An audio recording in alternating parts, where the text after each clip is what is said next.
So far in this Doctoral Studies in Seconds series, we've talked about the difference between problems that have a known solution, we just need more expertise or information or authority, and adaptive problems for which we need to change how we're thinking about something in order to find new solutions or decide what kind of expertise we need to develop. Then I talked about how do we start to think about new things, and that's where the work of Micheline Chi and conceptual belief change and categorical shifts came into play. Because sometimes by thinking of something as a different category, we can actually find that solution that we may not have found before. That leads to the question of how do we figure that out? And that's where the work of Robert Kegan comes in. Kegan came up with something called the constructive developmental theory. Key to that theory is this understanding of what he calls the subject-object relationship. I know that's a pretty opaque term, so let me see if I can explain it in a nice, clear way. Remember how Chi was talking about conceptual categories that we may not even be aware that we're using? That's at the heart of what Kegan observed. And those things that we're not aware of, things that we are subject to, is part of what Kegan says is really key to us being able to grow, to develop, and to solve increasingly complex adaptive problems. Hey, look, it all fits together.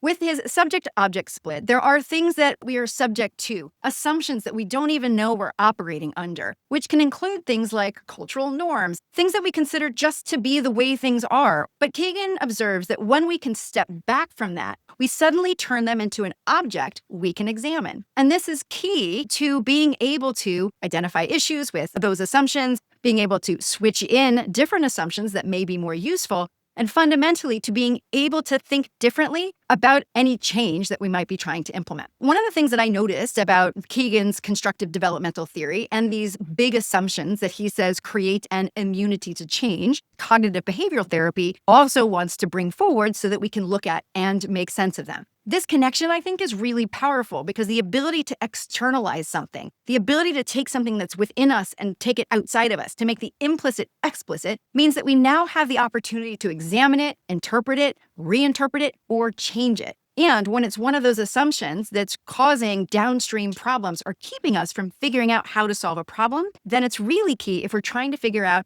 how are we going to create, share, and communicate strategies that are out there to solve those increasingly complex problems that we face in the world today. There's lots of ways to make these things explicit, and one of the things I realized through this work and learning about this theory is that both my red thread and my core case are doing that. They are externalizing our internal, implicit, big assumptions that are in play behind what we're doing or what we're recommending we do about a particular situation or problem. But really any process, including, by the way, Kegan's own immunity to change framework, can help you pull out those things that you think are going on so that you have a chance to look at them and even to help someone change their view of something too.